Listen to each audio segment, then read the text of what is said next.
Welcome to Food Travel Talk TV, a brand new monthly talk show brought to you by the World Food Travel Association, the world's leading authority on food and beverage tourism. Food Travel Talk TV was created by and for the world's culinary travel trade industry. Its goal is to inspire us all with ways to help us do business better. Each month, we invite industry thought leaders, opinion makers, and trendsetters to discuss important topics for our industry's benefit. I'm Eric Wolf, and I'll be your host today for our May 2020 episode. This month's topic is how food and beverage sampling during tours at restaurants, cafes, bakeries, at food and beverage events, in breweries and wineries might need to change because of the COVID-19 pandemic. And I'd like to introduce our guest speakers. Janice Ruddock, who is the former executive director of Taste of Nova Scotia from Canada. Hello. Nice to see well, I can see some.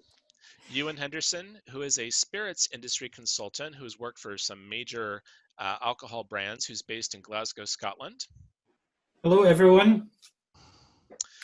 Effie Kalampoukidou, I think I got that finally, president of the European Federation of Tourist Guide Associations, with whom we have a strategic partnership, and she is based in Greece. Hello from Thessaloniki, Greece. Thank you for the invitation. And then Alexandra Leaf, owner of Chocolate Tours of NYC and based obviously in New York City. Hello, everyone from upstate. I'm 130 miles from ground zero. Before we get started, we'd like to remind everyone except the speakers to keep yourselves muted, please. And we will also take questions only via chat. You can find the chat window in the lower control bar of the Zoom window. Feel free to post your questions at any time. We will reserve the last 20 minutes or so for our guests to answer your questions. And now I'd like to set the tone for today's episode. The pandemic continues, and many in our industry wonder what tourism will be like when the crisis abates. Specifically, when it comes to food and beverage products and experiences, a high degree of attention to health and safety has always been required. Given recent events, even more attention will be given to the changing needs of health and safety for all types of tourists, as well as the people who serve them. Today, we will hear from 4 professionals with a tremendous amount of experience in these various situations. Today's guests represent the perspective of culinary tours and tourist guides, tasting rooms, restaurants, artisanal food and beverage manufacturers, and a wide variety of beverage tasting rooms that go well beyond just wine and beer. Regardless of the type of experience being discussed, the lessons learned will be applicable to a variety of popular food and beverage tourist activities. And now let's get started. So I'd like to thank all of our guests for agreeing to speak today. And I think the question I'd like to start off with is, it's really because we have so many of this type of people who registered to attend today. We have a lot of tourist guides on the show today. And so I'd like to start with a question specifically to Effie on how do you think sampling and food and beverage tours might change going forward when this is all over? Well, at the moment, as the lockdowns are slowly lifted in most of the countries, about shops, restaurants, markets, and so on, everybody is still in standby mode. And we don't know when work will start, but we'll definitely have many changes on the food tours we do. First of all, the number of people who participate in such a tour and sampling of food and beverages cannot be a large number. I have done a little research with colleagues from different countries to get more opinions from them, and they say that the maximum number of people would be up to 6 for this kind of tours, to have social distancing and health and safety measures kept. Also, some of the markets and shops started putting fences, plexiglass. They, of course, the staff working in them, they're using gloves and masks. And the people who take part in a tour like that should always use the hand sanitizers, maybe gloves. That we have to be careful from now on what we touch and how often we sanitize our hands. but something that is used by everybody nowadays, and we think that cannot be used for food tours, is wearing a mask, because it's not easy to drink and eat and wear a mask. So this is something that it is like an obstacle between the visitors and the sampling. Also the buffets. It's most of the hotels, restaurants, and so on say that they will stop having self-service food in buffets, and they will have to start serving in portions, or somebody from their staff will serve people from the buffet. So in some countries, they tell me that in markets where they have been sampling food, this is not allowed anymore. So there are many changes done, and also the disposable forks and knives and one-use equipment like toothpicks or napkins that might be used for sampling food, and having changes on that. So it sounds like, well, that the idea of a lot more plastic cutlery is disconcerting, because we're supposed to be moving in a direction where we're not using more of it, and now people are saying they're going back to it. So it's kind of, 2 steps forward, 1 step back. Anyone else have any thoughts on it? Ewan, Janice, Alexandra? Yeah, I think in Scotland with Scotch whisky distilleries, a big part of Scottish tourism, food and drink experience, people coming from across the world. You find that just now the distilleries, some are working distilleries just now making hand sanitizer as well, but also they're preparing for when the lockdown is open for the UK visitors later on, maybe in the autumn. But they'll be reassessing the areas and what is possible to be toured around, because in distilleries are very narrow spaces. Some distilleries, they'll have to change the style of tour that they would normally offer.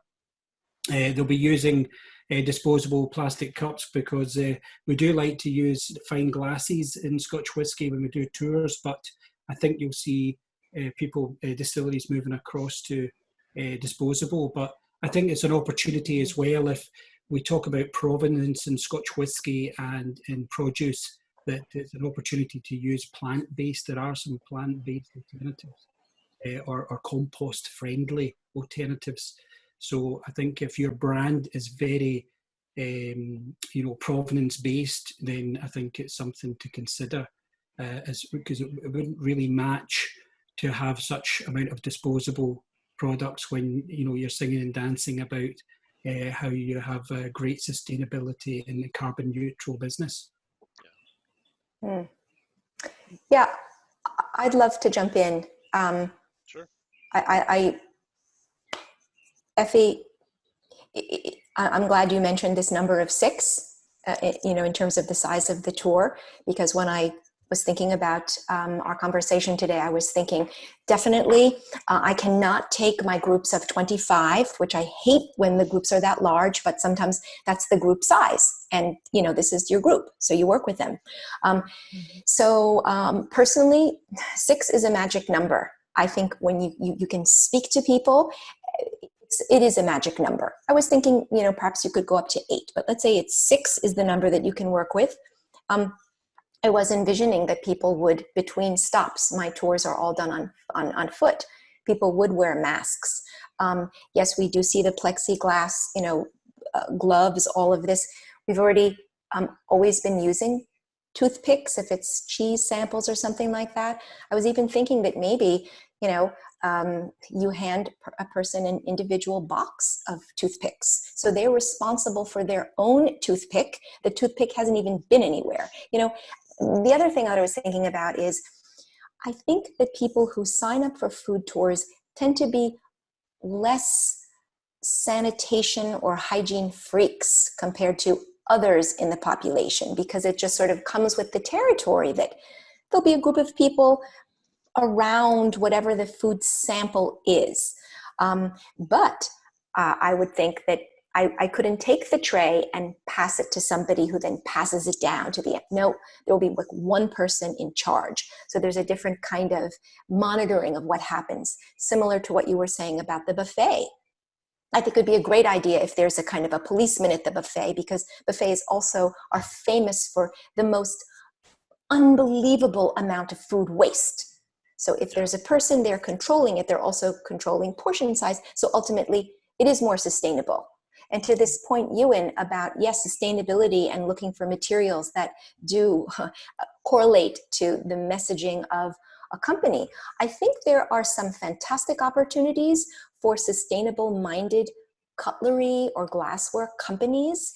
I think we may all remember the little ice cream flat wooden spoons, yes, sticks that were also wrapped in paper. It's not plastic. So maybe we can see companies coming out with cutlery, or it's, the corn based, which instead of plastic, and then sealing them in paper. And then you hand this, and then it's not someone reaching in. So I think that, I think there have to be opportunities here on the sustainability hygiene side to address these needs. Great points. And Janice, I'd like to tie the next question into you. It kind of picks up from this question, but I'm wondering if there are going to be any differences on how the urban experiences are going to be from rural or suburban. And having been an executive director in a not very populated province of Canada, where a lot of the experiences were rural, do you see that making a big difference versus the urban experience? Well, yeah, I think so, definitely. And I was going to just address and tie in what everybody had said. I think what you're going to find, and you're going to have to find it, is there will be less people. And you're going to get more quality than quantity. And I was on another call yesterday and about trade shows, and everybody's concerned that they're not going to get a trade show or get to a trade show because now they don't get out of the office and go around and talk to their buddies at the trade show. Well, that's kind of the same thing, is that we're going to get quality versus the quantity. It's going to be probably more expensive to travel. People are going to be sensitive to their income regardless of what has happened. And they are, the ones that are going to come out are really going to come out, and they're food travelers, and they're going to be serious buyers. So that's going to be, I think that's what you're going to see. I mean, we can predict until the cows come home how this is going to come out of this, but you will want to see fewer people. That will be one of the guidelines. I like, there was a comment, I'm just looking at the chats, and there's a comment about permanent sampling. So you have a sample and you take it away with you. So a little glass, or, have fork will travel. Not sure that's going to work, but same type of thing.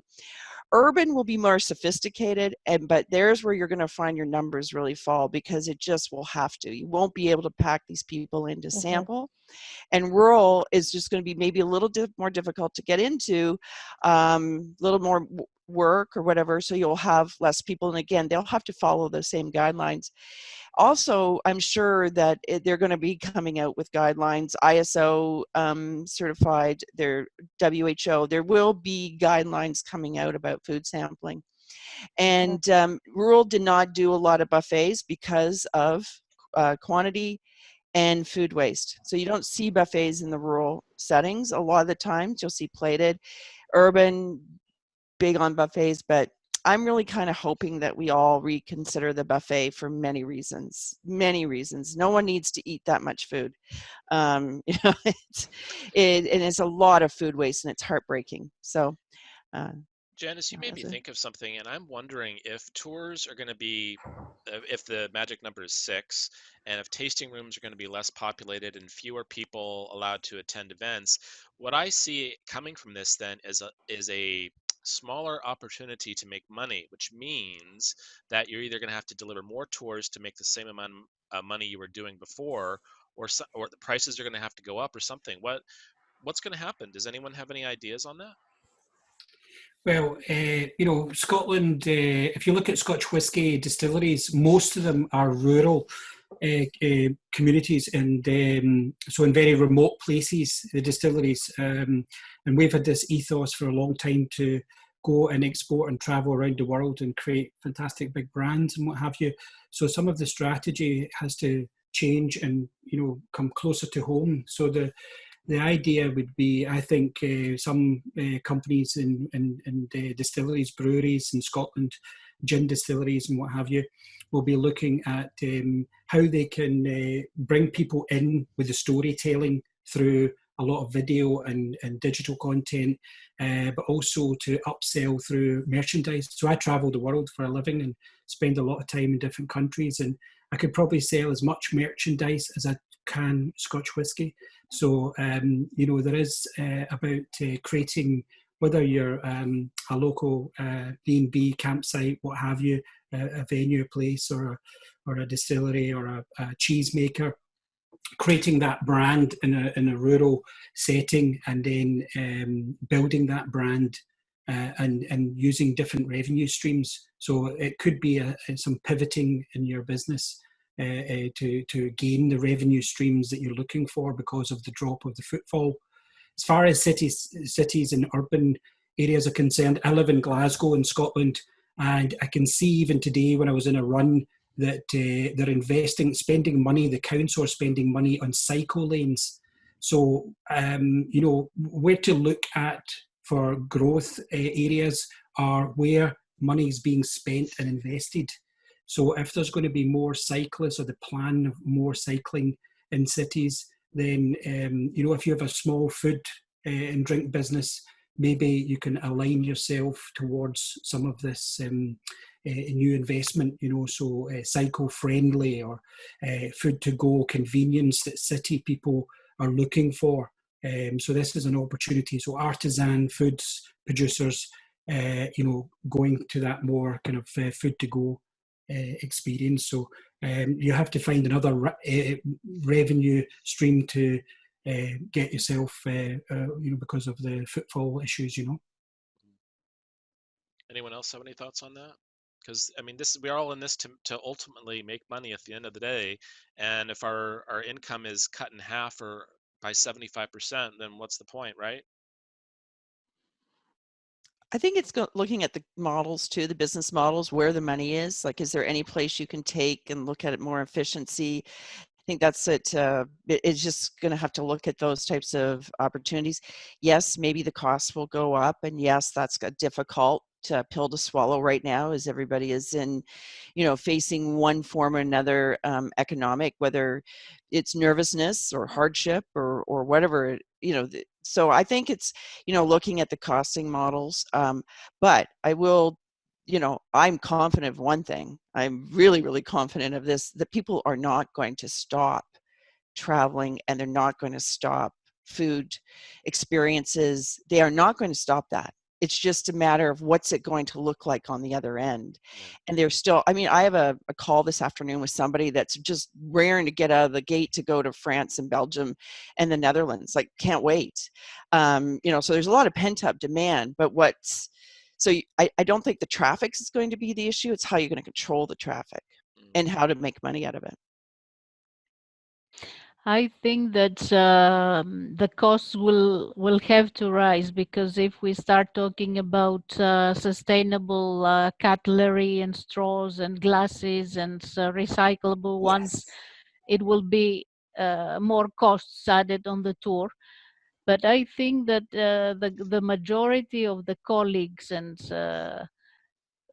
food tour organizers so far, they never had huge groups to deal with. I mean, most of them are private tours or very small groups, like families or friends or relatives. And I think that the number 6 we mentioned as a maximum, or the ideal number of participants in a food tour, used to be the same before. I mean, it's not going to change much. I know of a few situations where you have a huge group of people going to a winery to taste wine, like 40 people all together, but this model will have to change anyway, because from now on this will not be for mass tourism anymore, and we all have to be careful. So as you said before, quality has to be higher, and the costs, the extra costs, go together with the high quality anyway.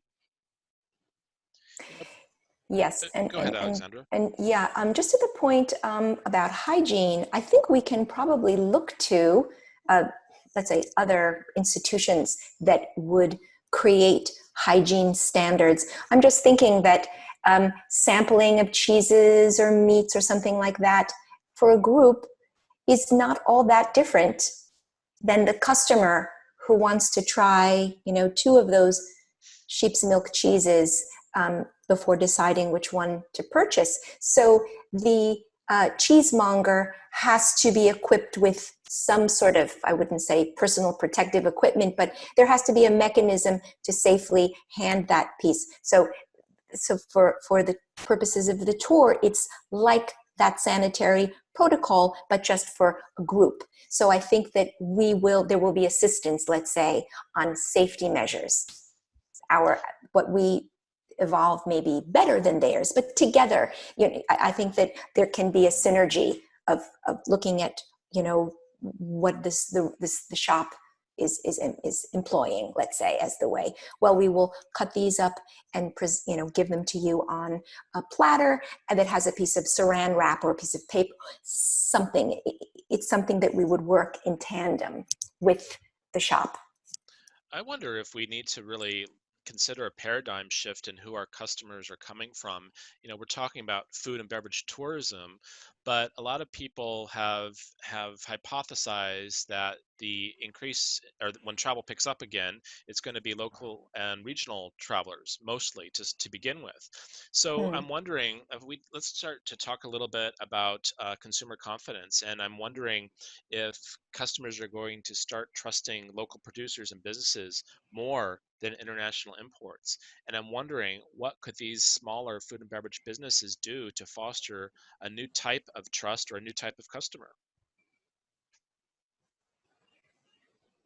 Well, certainly the more that can be seen, whether I'm looking through a glass, window, and someone is pulling the mozzarella curds right there.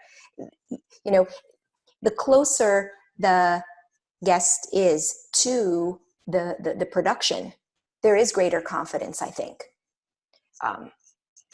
So certainly this could be used to their benefit, a small producer. Or, for example, when I visit chocolate shops where production happens on site, and that's what I try to do because that's sort of part of the point of the tour.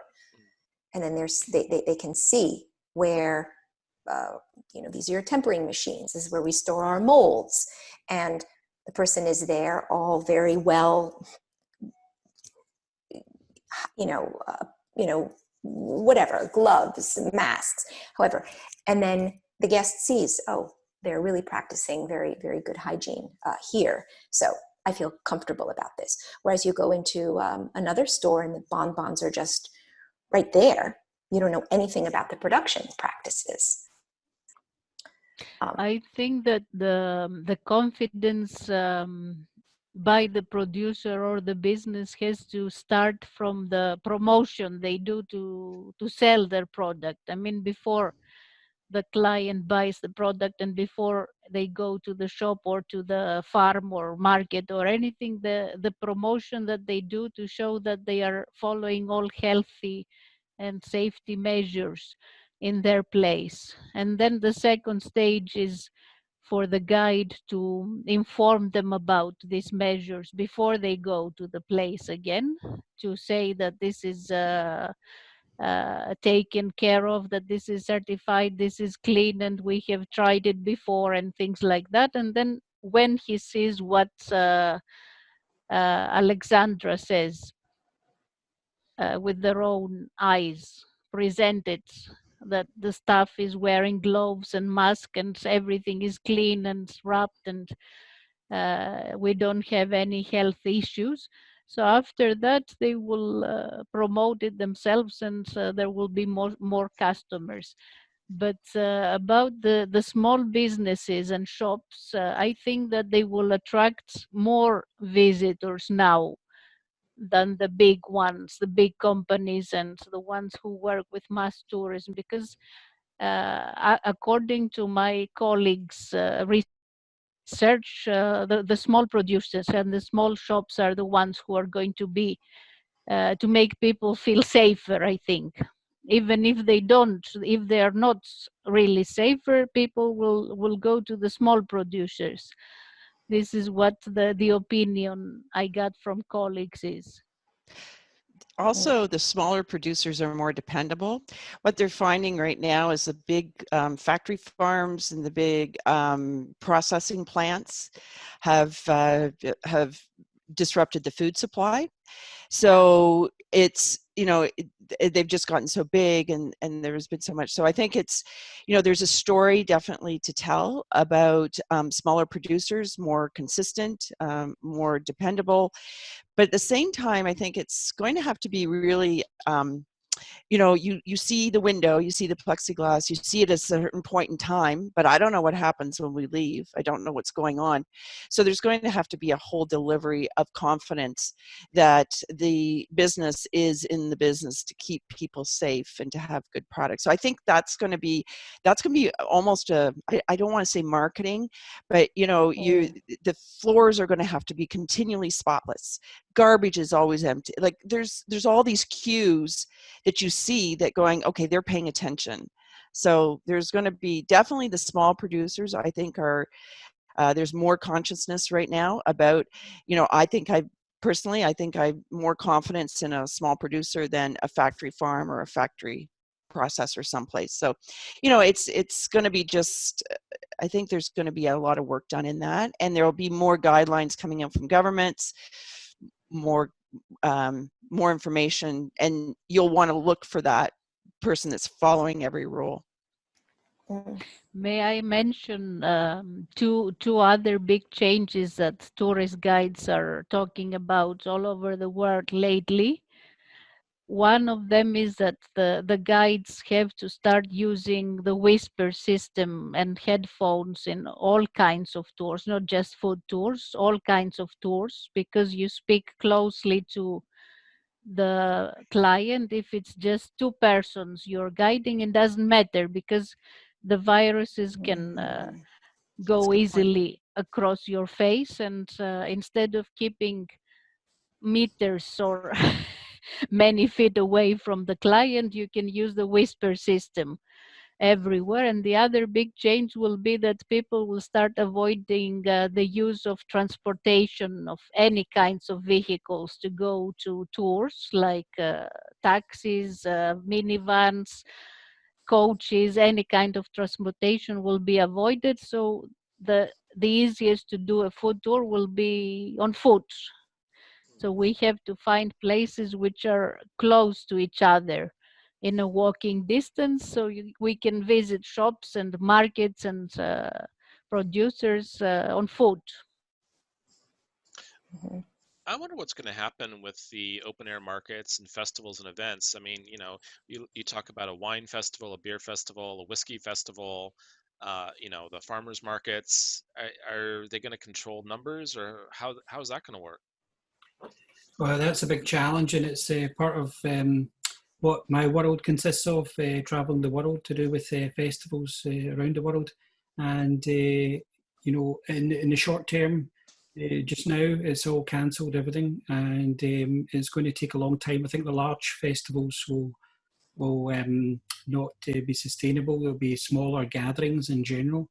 I think for food and drink producers, there's I think if you're a artisan food producer in the UK, you're used to going in a circuit around the UK, going to events and trade shows and things like that to sell your charcuterie, your cheese, all different produce. I used to own a delicatessen, so I know these things. And same with whiskey and beer and what have you. So that there is an opportunity for less of a carbon footprint. and using digital resources. So I use Zooms and I use events where I'll tune into whiskey clubs in the US and do tastings in the US without flying, so it brings my air miles down. It's not quite the same. People prefer you standing there with your kilt on and sharing a dram. But, I think people will have to accept that, there's going to be, this new virtual world. If you're a small producer, the fear of the cost of digital and videos and all this, but you can actually do a lot of things very, very cheaply, just with your phone, and create videos. And even touching on some of the confidence of the consumers, what we're seeing globally just now is people are gravitating towards what they know. So what's familiar. If a brand is familiar, like a famous Scotch whisky brand, people are sticking to that. They're not going to the artisan one.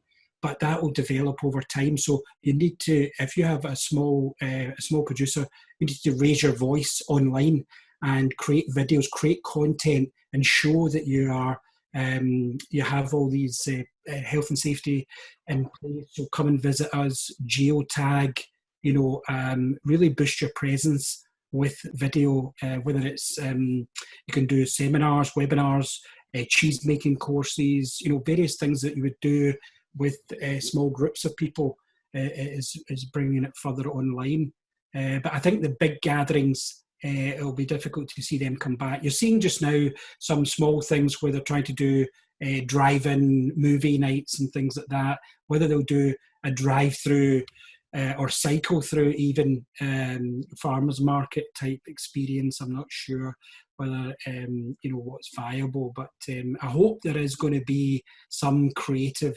I think we have to embrace the creativity as we go along with this. It's very important because humans are sociable creatures and they need to interact with each other. So, otherwise, the wellness and the well-being is going to be, take a big plummet, Well, regarding how some farmers markets are keeping everybody safe, my father and his wife are in Santa Monica, and they have, incredible farmers market systems. And so each vendor has like a little area where you wait online. You don't walk up. You no longer serve yourself. You step into the area in front of their tables when it's your turn, and you tell the person what you want. And then you step down when all of your purchases have been made. You step down to the area where there is one person who's handling the payment. And so that's the way it's done. And then you step out and somebody else goes in. So that's the way the Santa Monica Farmers Market is doing. I don't know about the Union Square, the whole system in New York City, but she said that it seems to be working well. People are respectful and you feel safe in the market. Of course, that doesn't involve tasting. That's just the purchases and how these markets are continuing to conduct business now. Do you think there's any possibility to certify hygiene handlers? I mean, you have food safe and things like that there are programs out there, but is this going to become a bigger deal, or what's going to happen? I don't think anything's off the table. I really don't. I think if you think about it, and if you think that, a consumer would be safe, or a human being would be safe by more certification, I don't think anything's off the table right now. I think that's what you have to do. And I'm just reading some comments again, and there's people that are coming out of the business already because they just see these increased costs on the horizon, and they were struggling before, and that is disappointing, because that in food and beverage and in travel, that's where your experience is. It isn't going down to your, whatever, TGIF or McDonald's or whatever it is. So we got to figure out a way that these people are going to make money and people are going to be safe. So nothing's off the table. If you think about it, and if it's going to make your consumer safe, we got to figure this out, right? Yeah, I can see some additional protocol being rolled into the food handlers' safety sort of thing. It's like, okay, you used to not have to pay attention to these things. Well, now you have to make sure that you have a mask, or that you have hand sanitizer, in your pocket on your person, or that every establishment has to have hand sanitizer as you enter. You know, it's also, I think that what we're seeing here, and of course everything is state by state because federal is just such a mess. You have the responsibility for safety. The burden is really being placed on the shop owners. You dispense the masks or the gloves. You give this to. So maybe in a way that's better, because each shop will take better care of its customers and employees. I don't know. I see that Visit Scotland, Visit Britain is about to announce a certification, and the Portugal. So this, I think, is related to accommodation as well. So like, Accor hotels, they're bringing out a certification. So it's not just to do with hygiene in the food producers, but, across the board in accommodation, hotels and what have you. And in Scotland, we have the Scottish Tourism Emergency Response Group, STERG, for short. And they are looking at the response for Scotland. I think clear messaging and everyone speaking together will help galvanise any certification. I've come from the food and drinks industry, and I know what it's like getting all your certificates and food and safety certificates. I'm hoping that it's not going to be something that's exploited as an extra cost, because sometimes that does take place, and it can be the last straw for small producers. I'm hoping that it's not going to be over monetised and seen for what it needs to be. And what form that needs to be, but it's all down to customer confidence.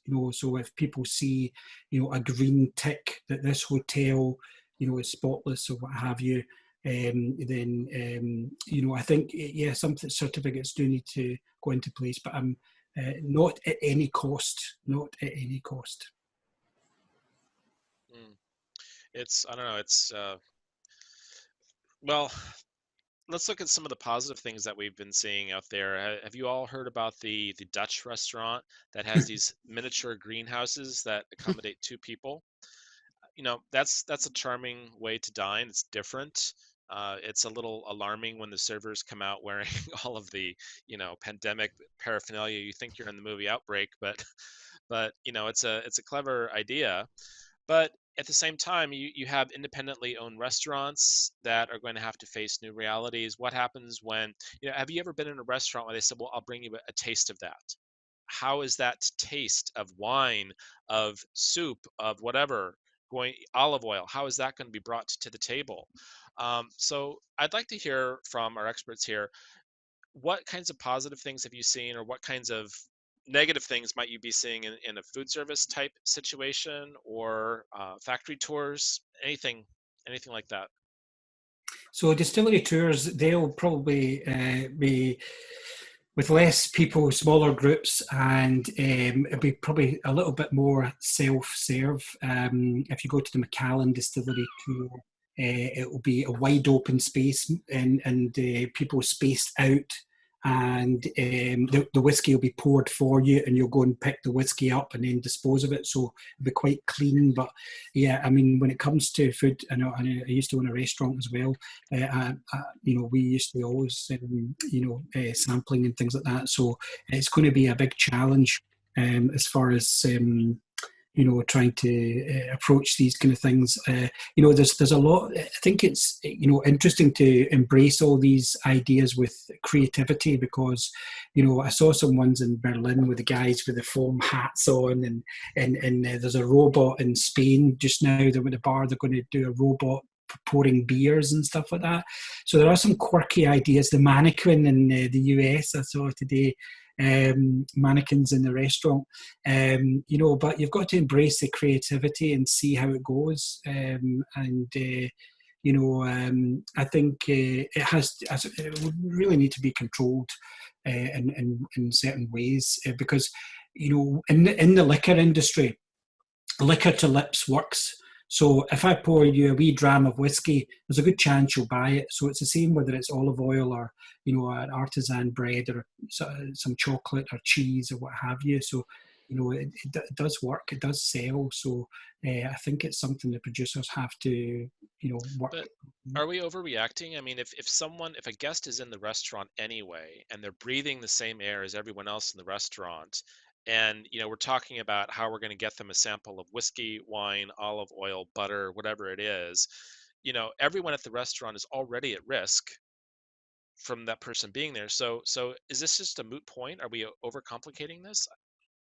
Well, I think the person who asks is the person who has, is confident. They're not going to ask and then say, oh, well, is it clean? Well, you must think it's clean because you're sitting here. You know what I mean? We don't have to sell anything to that person. They're already there. But, it's interesting. I was imagining that people would walk around with masks on the tour and only slide the mask up a little bit to sip or taste and then shut it back down. So you could still be close to the people and speaking. I mean, I don't know what the distance is. Probably it's not 6 feet, 4 feet maybe when you're addressing a group.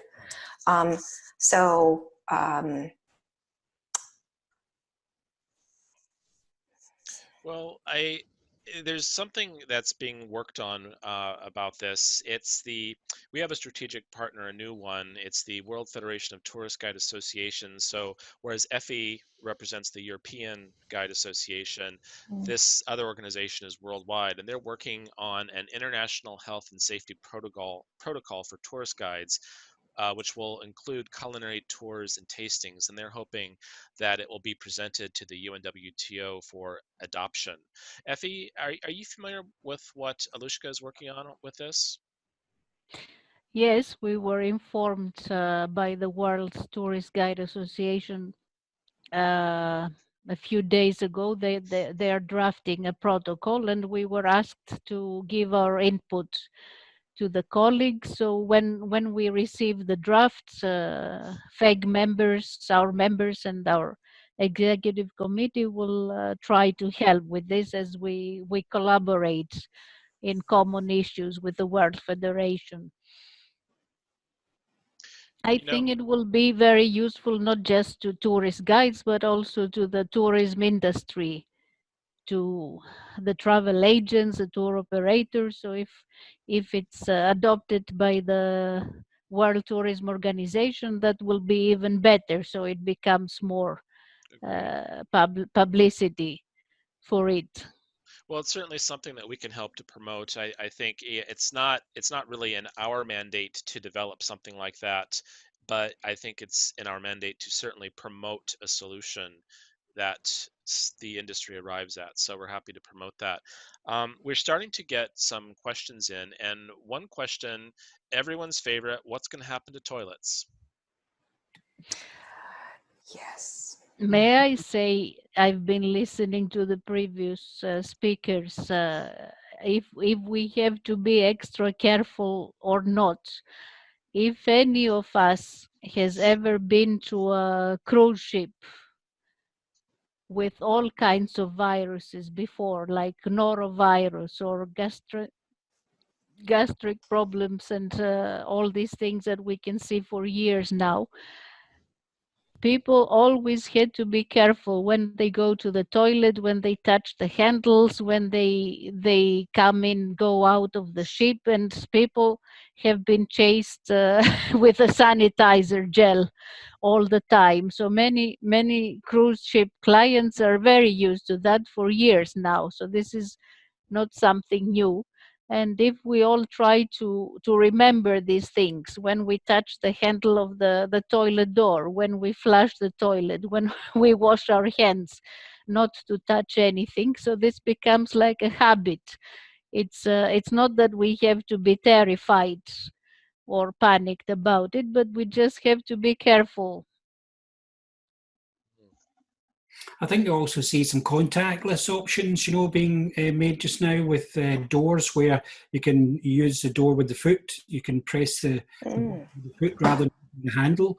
So there'll be more and more contactless experiences. Yes. I've Mhm. noticed that many shops leave the doors open, the toilet, the main toilet door open, the main shop door open, so that people don't touch it at all.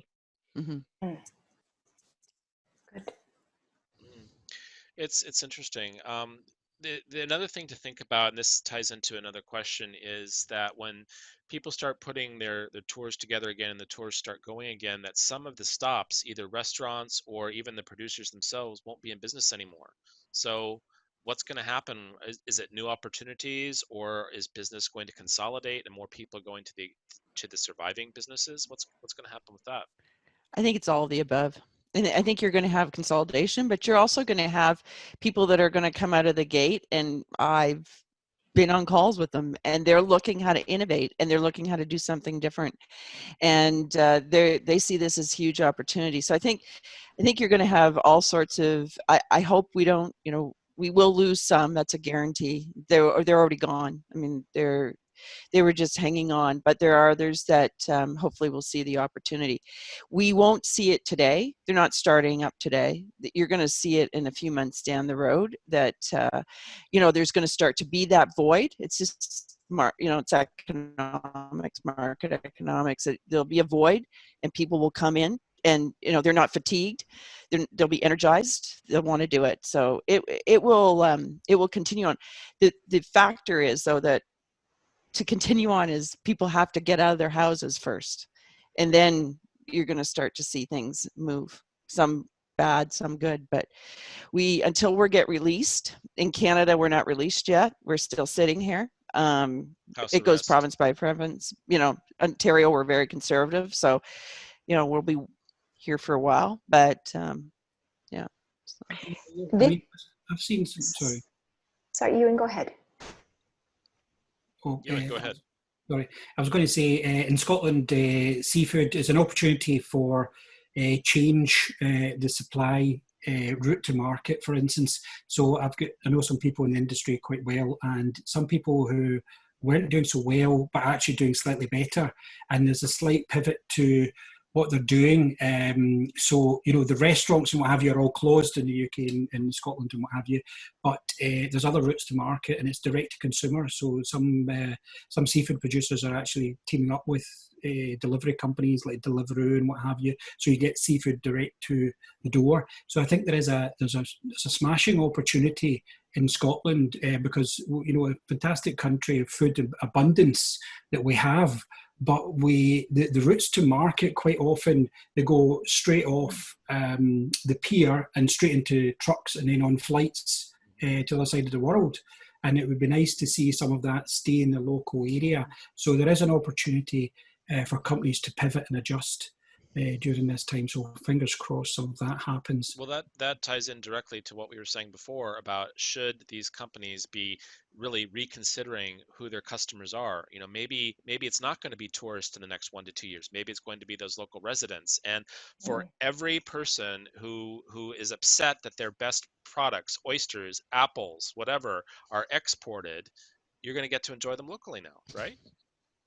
Yeah, that's going to be the plus side of Nova Scotia lobster. We're going to see more of it in the rest of Canada. Finally. Lobster rolls, bring them on. Oh, yeah. I'm very excited. Okay, Janice, celery or no celery in the lobster roll? No celery. No, let's not go it doesn't crazy belong here. There. It does not belong I mean, what is it? That's a filler. Yeah.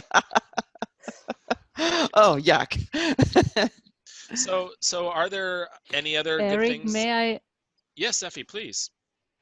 I see many people asking about national or international protocols and handbooks. Mm-hmm. If they ask if they're going to be issued, or if you as association are going to issue any. So I just wanted to say that the UNWTO had issued some guidelines, international guidelines. I mean the World Tourism Organization. Yesterday, the European Union Commission also issued some recommendations for the European Union member states. And the governments, the national governments, may adopt these recommendations, but they don't have to. I mean, this is not legislation. They can adopt them, and it's good practice if they do. But it's not a law, it's not a directive. If the governments want to take what the EU says or what the WTO says, they can do it. So nobody's going to tell the businesses or the governments what to do. They just have recommendations. So it's up to us if we recommend more on tours or tourist guides, or you as World Federation, Food Travel Associations, to make some recommendations, so we can all share them together, and we can take all the good points from all these recommendations. Yeah, So I whether there mean, will be nothing will be compulsory on these things, like it will be on hotels or the major sectors. We have to adjust ourselves and to learn from from our practice and our experience. someone was talking about a global handbook for safety and hospitality, and I don't see that happening. It's like how each country is handling the pandemic and lockdowns on their own. You know, no one is coordinating, no one's really working together towards this. You have some countries that did lockdown late. Some flights are still operating. What's up with that? So I think that all we can really do is, like you said, Effie, is make recommendations, and people can accept them or not. But to know that we are working towards a hopefully a global standard, and maybe in 10 or 20 years it will become a something that's widely adopted and looked for by both the trade and consumers. And we have a question here about markets, which we had talked about open air markets, but we didn't really finish that. What about fresh markets that we stroll around during tours? Many times we just pick products directly from the bench, cherries, olives, nuts. Can we still include them in the tours? I probably wouldn't initially,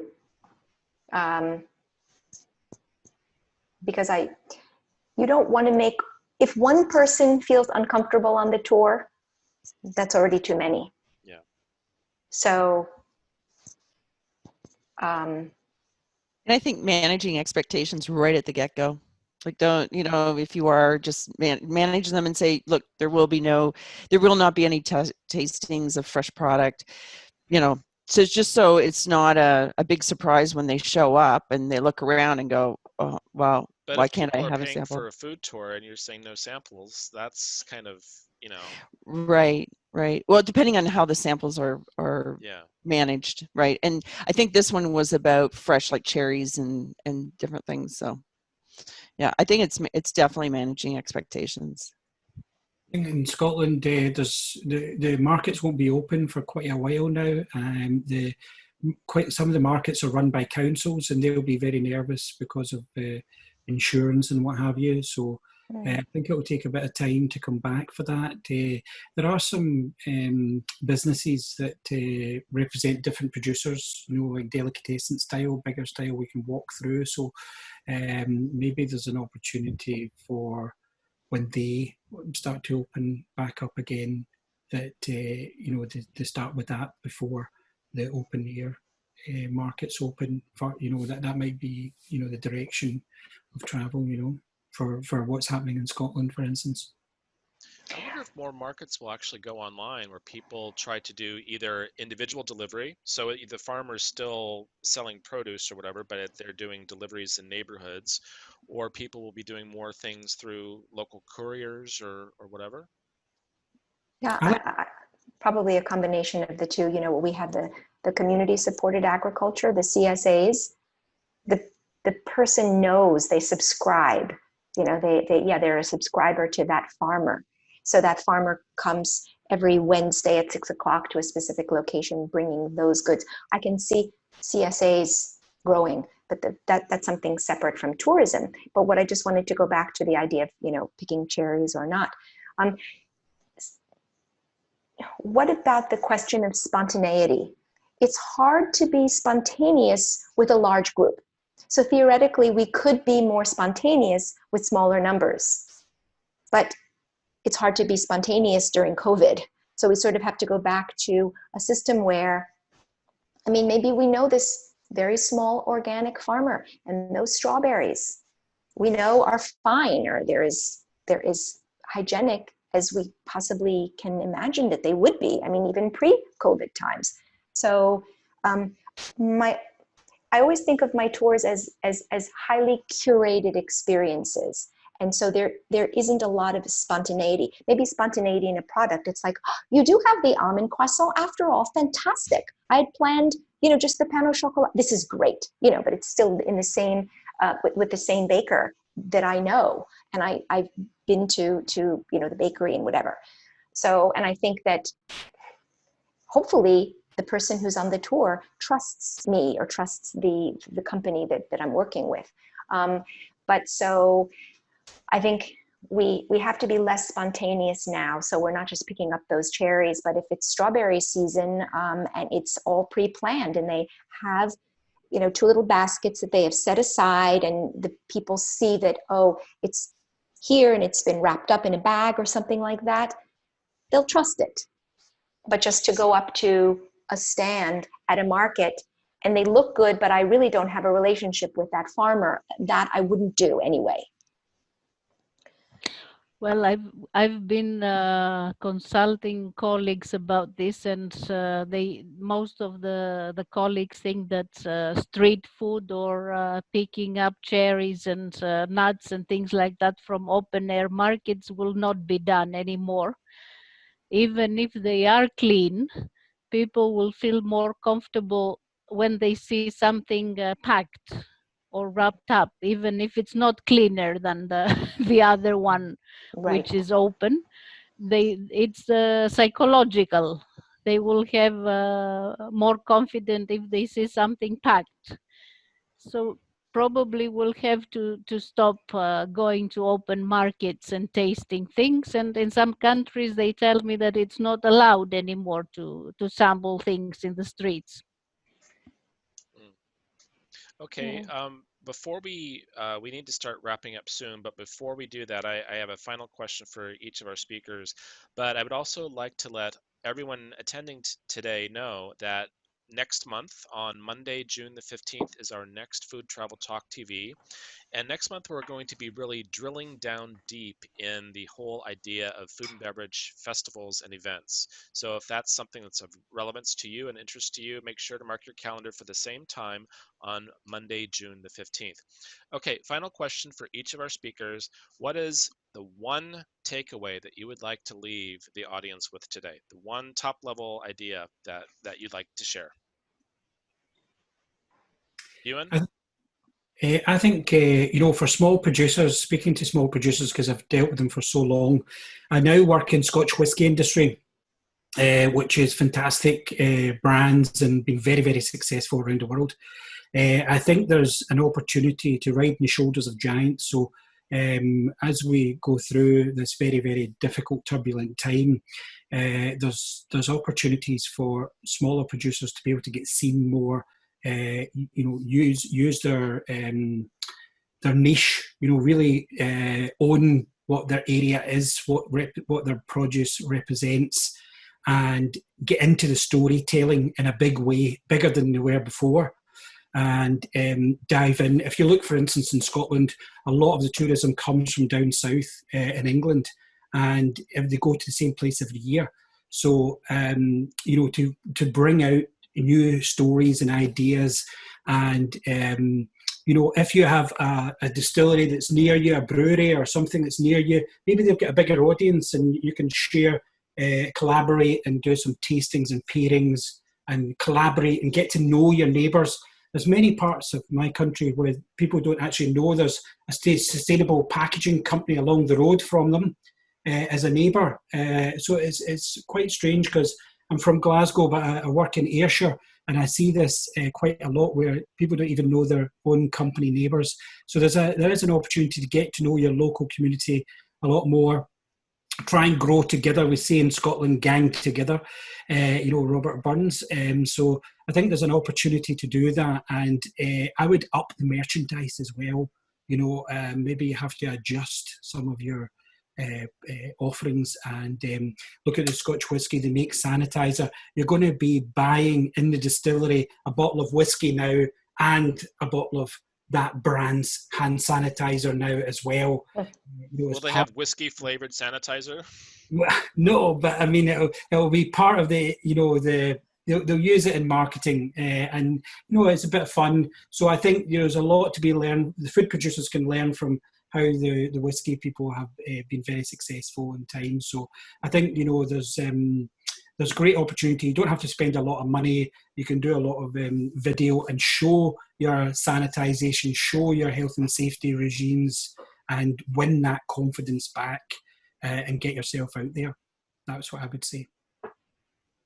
Effie? And sorry, tomorrow is World Whisky Day, so we'll be enjoying a dram of the good stuff. We say in Scotland, Slanjava. So I raise a glass to you all for tomorrow. I hope well, thanks for letting us know, Ewan. I'm gonna start that Whiskey Day early tonight. So. So will I. Effie, what is your top takeaway for the delegates today? Well, I think that these tasting and cooking experiences are the ones that make somebody's trip meaningful, because we can connect to cultures, traditions, and people, and we can promote understanding between countries and destinations. So there's no better way for somebody to experience a country than booking a food tour. And since we all still stay at home and we have no work at all in tourism yet, we should focus on the positive things and try to improve ourselves, to get ready for the next day, for the new start. And I wanted to show everybody my pin, which is by the by the World Food Travel Association, because I'm certified as a culinary tourist guide by you guys. So I recommend to all colleagues from FEG or from the World Federation to join the online course you have done for us, and to get ready when the market opens again. It looks great on your name badge there, Effie. Looks really nice. Thank you. Alexandra, what's your top takeaway for everyone? Yeah, well, I like both of what Effie and Ewan said, and especially Effie, when you mentioned that people are feeling uncomfortable about being on public transportation as they move from one destination to another. And because New York City is such a fantastic city for walking, my tours have almost always been on foot. When I first started them, and I had to have people try such a very wide array of chocolates, I would insist on taking people to quite a far away destination on the subway, and I made them walk way too far. There is something wonderful about doing a tour that is all on foot. And I've had to be very creative over the years. I've been doing this for about 20 years, and with a closure rate of about 50% in restaurants and food shops in New York City. It has frustrated me no end. My favorite little place that I would go to, that I went to because it was next to the other place, I'm constantly retooling. The retooling keeps you on your toes, keeps everything very fresh. And I think it also sometimes causes you to be a little more creative, whereas you don't usually think of stopping in a restaurant with a food group. You might say to a restaurant, "You have such great soups here. Could you prepare in little shot glasses some samples of your soup?" So it's wonderful promotion for the restaurant. It normally wouldn't be included on a food tour. And so this is keeping us very creative. But what I would end with is the idea that people come on the food tours for us. They're there for the food, obviously, but there's a certain reputation that we may have, or the touring company that we might be working for has. And so that is something that you can't just find online by looking up a list of bakeries or a list of ice cream shops. So we haven't lost that. We're still the same people that we are. And we just have to be creative about how to do this. And we know people are chomping at the bit for things to open up. So I'm confident that Okay, this will work. thank you. And last but not least, Janice, your top takeaway. So top takeaway is our theme that has been part of our society since here in Canada since March, abundance of caution. So anything that you can do to show your consumers, your guests, abundance of caution, that you care about them and you want them back and you are so appreciative that they're back and you're going to keep them safe at all costs. And nothing is off the table, as I've mentioned before. It's on the table. If you can think about it, if you think of it, do it. One of the things in society right now in business, there's a very wide berth for people to try new ideas. It's probably been the widest berth we've had in a long time. So do it. Just do it. And the other, just a little subset, is work together with partners. Find partners, find complementary partners. Don't think you're in this thing alone. There are people there that are in the exact, we're all, that's the beauty. It's not, there's no beauty, but that's the thing. We're all in this together. So, find those partners that you can work with. Show abundance of caution. Show your guests and your tours that you care. I liked Ewan's idea. Get to know your neighbors. Who knew that they had that business as a neighbor? They were natural partners for each other. So, Exactly. well, this has been a fantastic show. I wish we could go longer. So much interesting information. You guys are all really smart and you know a lot more than I do on this. So thank you for taking the time to share your knowledge and experience with our audience today. So everyone, I'm looking forward to seeing you on Monday, June 15th for our next episode of Food Travel Talk TV. Thank you all again. And premium members of the association, you can look for a key takeaways wrap up of this in the premium member lounge in GastroTerra within the next couple days. And then we will also be putting a recording of this episode on our YouTube channel by early next week. Thank you all again and happy Whiskey Day Thank tomorrow, you. everyone. Bye Thank you. bye. Happy Bye-bye. Whiskey Day. Bye-bye. Bye-bye. Take care.